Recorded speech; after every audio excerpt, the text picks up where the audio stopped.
Bonjour à tous et bienvenue dans cette nouvelle vidéo. Alors aujourd'hui on est parti pour la review de Ori and the Will of the Wisps. Donc vous pouvez voir que j'ai fini le jeu à 100% en moins de 20 heures. Voilà, donc j'ai tout récupéré, tous les artefacts, tous les objets, tout ce que vous voulez. Donc on est parti, on va faire une review que je vais diviser je pense en 4 petits thèmes. Le premier thème ce sera les choses que l'on ne peut absolument pas reprocher au jeu, les choses on va dire parfaites en fait. Voilà. Ensuite on fera une petite partie aussi sur les nuances que l'on peut avoir sur ce jeu, c'est-à-dire peut-être certaines choses que l'on pensait vraiment très bien dans ce jeu et qui en fait ne le sont pas vraiment, ou inversement des choses que l'on pensait peut-être pas bien et qui sont en fait plutôt bien foutues.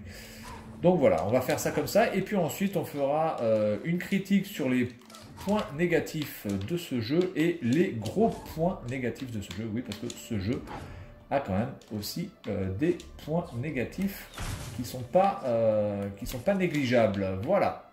Alors, on va commencer par la première chose, c'est-à-dire les points positifs parfaits de ce jeu. Donc évidemment, ah merde, je suis mort dans. Putain, c'est vrai qu'on meurt dans le. On meurt dans le bazar là. Donc là je suis déjà allé là, donc ça ne sert à rien. De toute façon j'ai déjà tout visité, hein. Donc là on est vraiment dans... Là je me balade, hein. J'ai plus rien à récupérer. On soit bien d'accord. Donc évidemment le point positif qui est incritiquable sur ce jeu, eh bien c'est les graphismes. Regardez-moi ça un petit peu. Regardez-moi ces graphismes. Absolument incroyable. Alors déjà que le premier opus était une référence en matière de plateforme 2D et de graphisme 2D, et bien là ce deuxième opus fracasse totalement. Le premier épisode, voilà, c'est beau. Quoi dire de plus? Ah merde, à part que là je crève comme une merde. Quoi dire de plus à part que voilà, les premiers plans bougent, le plan sur lequel on est évidemment bouge, les arrière-plans bougent, et même quand vous regardez les arrière-plans dans les arrière-plans, c'est-à-dire vraiment tout au fond, eh bien vous voyez aussi du mouvement, de la vie. Donc c'est voilà, c'est juste incroyable. Travail absolument titanesque des développeurs pour ce jeu quoi. Hop là, on va passer par là. Je sais pas du tout, je me rappelle plus. Hop, voilà, on va passer par là. Donc voilà, graphiquement, il n'y a rien à dire. Tous les environnements sont beaux. Alors il y en a qui sont un peu mieux faits que d'autres, évidemment. Voilà, mais dans l'ensemble, il n'y a vraiment pas de monde où on peut dire ah ça c'est dégueulasse, ça c'est moche. C'est plutôt bien harmonisé. Graphiquement, ils s'en sont sortis à merveille. Les développeurs de chez Moon Studio. Ensuite, deuxième chose que l'on ne peut pas critiquer dans ce jeu, c'est l'OST. L'OST qui est vraiment super. Voilà, écoutez-moi ça. C'est enivrant. Ce sont des musiques qui restent aussi dans la tête, notamment par exemple la musique. La musique... Ouh, attendez. Il n'y a pas du... On va peut-être changer de... On va peut-être changer de monde. On va peut-être aller là, au bassin de Lumia, l'aquatique. Voilà, donc la musique est vraiment excellente. Toutes les musiques sont bien. Et puis alors, la musique aussi aquatique est vraiment bien trouvée. Elle est totalement dans le ton. Voilà, donc l'OST. L'OST marié avec les graphismes, eh bien, ces deux choses-là font que déjà on passe un énorme moment de jeu vidéo. Voilà, c'est vraiment ça pète la rétine, ça pète les oreilles, tout est excellent à ce niveau-là. Bravo à Moon Studio. Voilà, donc ensuite les choses sur lesquelles on peut un petit peu nuancer. Merde. Alors déjà, oui, c'est que le jeu n'est pas forcément visible. Là, par exemple, c'est un cas flagrant, mais il y en a plusieurs. Il y a plusieurs situations où vraiment, des fois, les actions ne sont pas forcément visibles, tant avec les boss que certains ennemis, que certaines choses que l'on doit faire au niveau des plateformes. C'est pas forcément très clair. Voilà, mais bon, c'est pas non plus handicapant. Hein, voilà, alors là, regardez-moi le bug. Là, je suis à gauche. Hein. Voilà. Donc ça c'est un bug qui arrive assez souvent aussi, c'est-à-dire que vous avez des fois le personnage qui n'est plus à l'écran. Voilà. Donc oui, à ce niveau-là, on va dire que la lisibilité, c'est pas forcément le point fort de ce jeu, mais c'est pas handicap. C'est pas handicapant du tout. Ensuite, autre point un petit peu à nuancer, c'est le fait de dire que c'est un Metroidvania. Je nuancerai ce terme, parce que bon, pour moi, un Metroidvania, bon, évidemment c'est Metroid, mais c'est aussi par exemple Hollow Knight. Et je trouve quand même que ce jeu n'a pas cette saveur d'un Hollow Knight ou d'un Metroid. Alors moi je suis pas forcément très fan des Metroidvania de base, parce que je trouve ça beaucoup trop bordélique, quoi. Il faut aller à gauche, à droite, on sait pas vraiment où on va, c'est un peu relou. Je suis pas vraiment dans ce type de jeu là, même si Hollow Knight j'avais quand même pas mal aimé. Mais il faut quand même reconnaître que ce jeu-là, c'est pas vraiment un Metroidvania. D'ailleurs, si on prend la map, quand vous regardez la map, oui, en effet, on peut penser ou laisser penser que ça ressemble à un Metroidvania. Mais il n'y a pas assez de raccourcis entre les zones, en fait. Il y a certaines zones qui ne sont pas connectées entre elles. Par exemple, là, voilà, cette zone-là, si je veux aller directement là, eh bien là je ne peux pas, ou si je veux aller directement là, je ne peux pas, je suis forcément obligé de passer par un TP. Et les TP sont pas forcément mis de manière très intelligente. Regardez, là vous avez un TP pour une zone, vous avez un TP pour une zone, là vous avez un TP, et il y a, alors je sais plus où c'est, là, regardez, vous avez 2 TP ici. Vous avez 2 TP. Alors, en fait, le mec, il a mis le TP ici et ici parce que... ah oui, d'accord, c'est 2 zones, en fait. Non, c'est pas là que je voulais dire. Il y a une zone où il y a 2 TP, mais quasiment côte à côte. Un truc qui ressemble à rien. Bon, là, c'est pareil. Alors, regardez, vous avez 2 TP ici. Là, ça sert pas franchement à grand-chose d'avoir 2 TP là. Donc voilà, je trouve que bon à ce niveau-là, ça manque un petit peu aussi de logique. Donc pour moi, voilà, c'est pas un Metroidvania. On peut appeler ça peut-être un Metrorivania. Hein, on peut retrouver peut-être un nouveau style on peut créer peut-être une sous-catégorie à ce style, mais on peut pas vraiment appeler ça un Metroidvania. Voilà.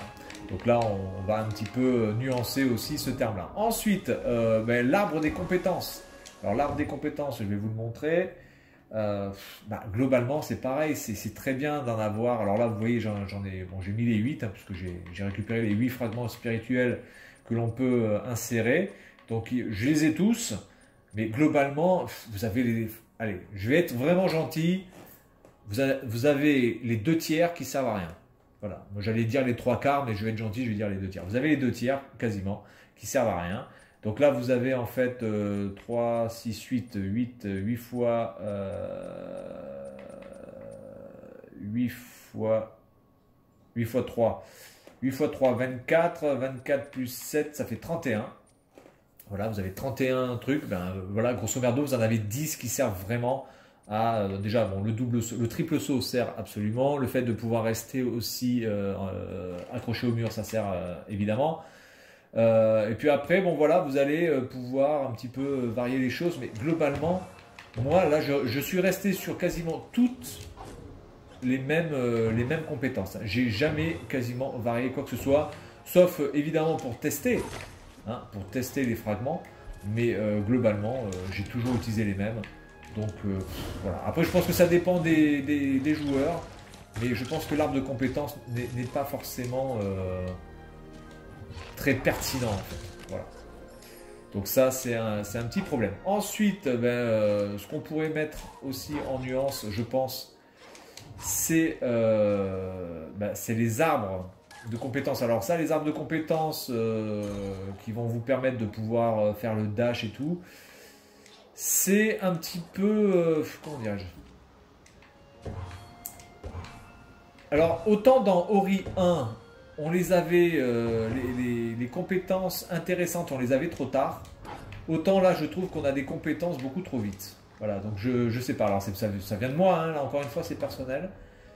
Mais je trouve qu'au début du jeu, là, dans les 2 premières heures, mais vous accumulez un nombre de compétences, mais qui est juste hallucinant, quoi. C'est assez incroyable. Et donc du coup, on a un petit peu l'impression d'être un peu comme un mendiant à qui on donnerait la pièce trop vite. Vous voyez ce que je veux dire? C'est pas quelque chose qui... Ça manque un petit peu de panache au niveau de l'acquisition de ces arbres. Alors après, il y a certains arbres qui sont beaucoup plus tendus à récupérer, et donc ça fait plaisir. Mais au début, on a vraiment des arbres vraiment trop facilement. Voilà. Donc ensuite, les points critiquables. Écoutez, ce que je peux dire, c'est déjà... alors les points critiquables, on va dire soft. Le premier point critiquable soft, c'est-à-dire qu'on n'a pas assez de boss. Comment ça se fait que dans ce jeu-là, on ait si peu de boss? Alors vous avez l'araignée, vous avez donc la grenouille aussi, là vous avez Kolok, vous avez l'araignée, et puis vous avez le boss de fin. Mais globalement, c'est... et un autre aussi, peut-être qu'on en a 3 ou 4. Mais c'est beaucoup trop peu. Vraiment, vraiment. Surtout quand on voit les compétences que l'on a avec un Ori qui bouge partout, qui a des compétences vraiment de folie, qui a une vitesse absolument incroyable, voilà, avec le dash, avec le triple saut, avec le fait qu'on puisse être un projectile. Des fois, on peut rester en l'air, mais vraiment... Quand vous êtes dans une zone, alors attendez, on va prendre la zone, on va prendre le hub central.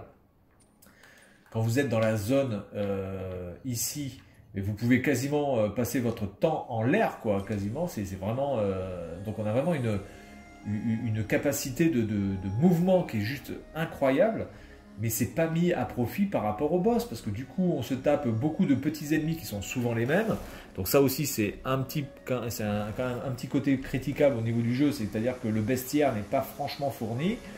Les boss, il y en a trop peu, et surtout les boss, excusez-moi, mais les boss c'est first try à chaque fois. Hein. On est tellement overpower au niveau des points de vie, que le premier boss en plus arrive quand même assez tard en combat en face à face, hein, j'entends bien, je ne parle pas des courses poursuites, je parle vraiment des combats en face à face, et donc du coup vous êtes déjà overpower. Donc quand vous avez les fragments qu'il faut, bien là par exemple je peux régénérer ma vie avec les points d'énergie, mais en même temps je vais vous montrer ça dans un combat avec un ennemi que je vais choper certainement vers là-bas. J'ai pris un fragment qui me permet de pouvoir régénérer mes points de mana en face à face. Quand je suis en face à face, vous voyez, hop, mes points de mana grandissent. Donc du coup, je peux faire augmenter ma vie à la volée, et je peux régénérer mes points de mana à la volée. Donc ça, c'est complètement overpower, quoi. Donc du coup, tous les boss, même s'ils sont vraiment très bien foutus et assez spectaculaires, notamment l'araignée qui est vraiment, je trouve, l'un des plus beaux boss de ce jeu, qui est vraiment spectaculaire, et bien l'araignée, vous mâchez le bouton comme un gros con, et puis tout ce que vous avez à faire, c'est d'attendre qu'elle crève, quoi. Et puis vous mâchez, il n'y a quasiment aucune tactique. Alors vous allez me dire, oui, mais je ne suis pas obligé de faire ça, je peux très bien ne pas choisir le fragment spirituel qui régénère ma mana, etc. Et donc faire les trucs beaucoup plus durs. Mais le problème, c'est qu'on vous le donne. Si on vous le donne, alors là il y a un bug, si on vous le donne, c'est parce que c'est pour être utilisé. Si on a des choses, et après vous êtes en train de me dire qu'il ne faut pas les utiliser parce que sinon c'est cheaté, il ne faut pas nous les donner d'entrée de jeu, c'est tout. Donc voilà, c'est... je sais pas, il y a ce côté-là qui est un petit peu trop facile. Donc là, je sais pas ce qui se passe. Il y a encore un bug. Putain. Ça, je vais le faire dans la dernière partie. Hein, les bugs. Parce que là on atterrit quand même. Là, regardez, il y a un bug là. Ah putain, non, c'est bon. Ah, maintenant je me casse. Ah ben voilà, donc maintenant je me casse et là il me parle. Bon. Ok, d'accord. Bref. Voilà, donc malheureusement, les combats contre les ennemis ne sont pas assez tactiques. Voilà, c'est... Mais regardez-moi ça, il continue à parler alors que j'ai été transféré là. C'est n'importe quoi. C'est vraiment n'importe quoi. Donc ça manque de challenge. Alors évidemment, le jeu peut avoir un très gros challenge, hein, si vous voulez. Vous pouvez essayer de finir le jeu. Mais regardez-moi ces bugs, regardez ça. Regardez ça. Regardez ça. La caméra n'est même plus cadrée. Putain, oh là là là là là là là là là là, c'est un truc de ouf. Oh là là là là là là là. Là vous voyez en direct le problème de ce jeu. Qui est juste... Ah merde, j'ai pas vu. Qui est juste... C'est juste hallucinant ça. Ça c'est juste hallucinant de voir autant de bugs. En un si peu de temps. Donc je vais peut-être me écoutez, je vais peut-être me régénérer ailleurs. C'est vraiment un truc de fou. Hein. Donc je vais repartir là. On va voir.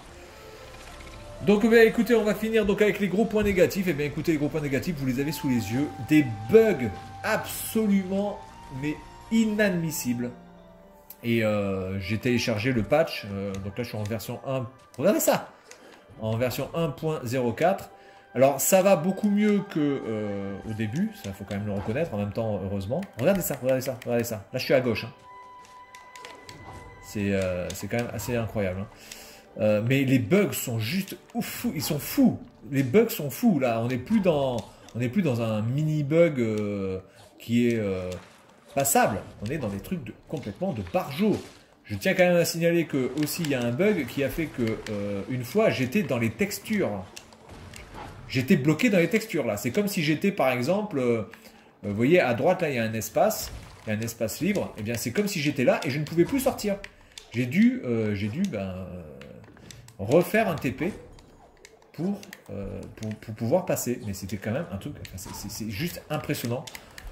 Ça pour moi, ça c'est vraiment, je sais pas, ça on peut pas l'excuser quoi.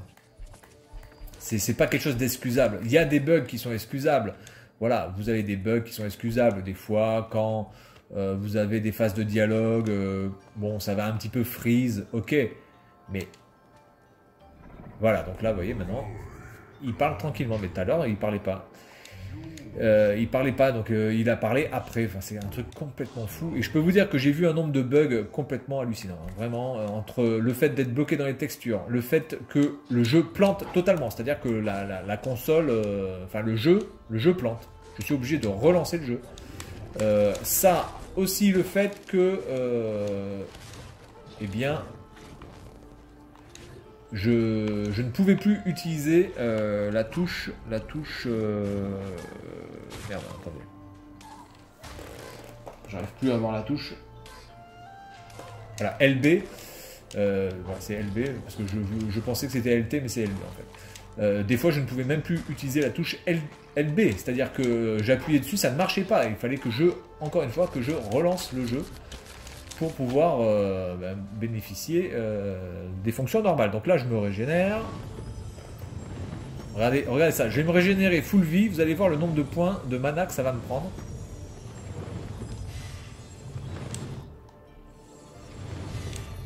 Voilà, donc ça m'a pris 6 points de mana pour régénérer quasiment toute ma vie. Et comme je me bats en face à face, je régénère... ma mana, eh bien, ça devient complètement cheaté en fait. C'est vraiment un problème. Il faut le reconnaître. Il faut le reconnaître. Pour moi, je pense que ça, c'est vraiment un défaut du jeu aussi. Voilà, donc, je suis assez partagé sur ce jeu. C'est un jeu sur lequel j'ai pris vraiment énormément de plaisir, à faire. Ça, c'est indiscutable. Mais il y a des choses qui me laisse un petit goût amer. Et bizarrement, j'en viens presque à me dire que je préfère le 1. Alors que bon, celui-là, j'ai pris vraiment beaucoup de plaisir. Hein. Mais les bugs successifs, le fait de ne pas vraiment avoir de challenge avec les boss, que les boss soient si peu nombreux, eh bien, ça... Regardez ça. Regardez ça. Regardez ça. Bon, écoutez, on va s'arrêter là. Parce que là, je pense qu'on a eu le bug absolu. Pendant 10 secondes, là, on n'a pas eu On n'a pas eu de transition vers la gauche, c'est quand même assez incroyable. Voilà, donc en tout cas, si vous êtes fan de jeux de plateforme, eh c'est un jeu que je vous recommande parce que c'est vraiment, pour moi, une référence dans ce type de jeu-là. Il faut le faire parce que, voilà, moi je suis fan de jeux de plateforme, donc évidemment, je ne pouvais pas passer à côté. D'ailleurs, c'est ça qui a fait que j'ai dépoussiéré ma Xbox One. Hein, parce que sinon, ben, voilà, hein, la Xbox One, je ne l'aurais pas ouverte. Enfin, je l'aurais pas sorti de son placard. Mais il y a trop de petits problèmes et de gros problèmes qui entachent quand même, il faut le reconnaître, le plaisir du jeu et aussi le challenge. Alors évidemment, on peut trouver toujours des challenges comme on veut, c'est pas un problème, on peut se faire ses propres challenges, mais je pense que ça manque de dosage en fait, moi je trouve. Le dosage n'a pas été forcément bien fait. Et voilà, alors regardez, là vous voyez, je me bats en face à face. Et j'ai régénéré quasiment toute ma mana. Voilà, c'est juste tout faux. Voilà, bon, ouais, écoutez, on va s'arrêter là. En tout cas, voilà, bon jeu. Faites-le. C'est une expérience à vivre, graphiquement, au niveau sonore, au niveau aussi du gameplay extrêmement fluide de Ori qui se manipule vraiment, mais c'est un vrai bonheur. Il est rapide, il est énergique, il est vif et ça procure vraiment une sensation presque de liberté de pouvoir se mouvoir comme ça dans les mondes. Mais il faut faire absolument abstraction de quelques gros problèmes parce que si vous n'y faites pas abstraction, vous allez vraiment, je pense, pas forcément prendre un énorme plaisir à ce jeu, notamment vu les nombres de bugs assez incroyables que possède ce jeu. Voilà, donc c'est tout pour cette vidéo, et puis moi je vous dis à la prochaine, salut à tous.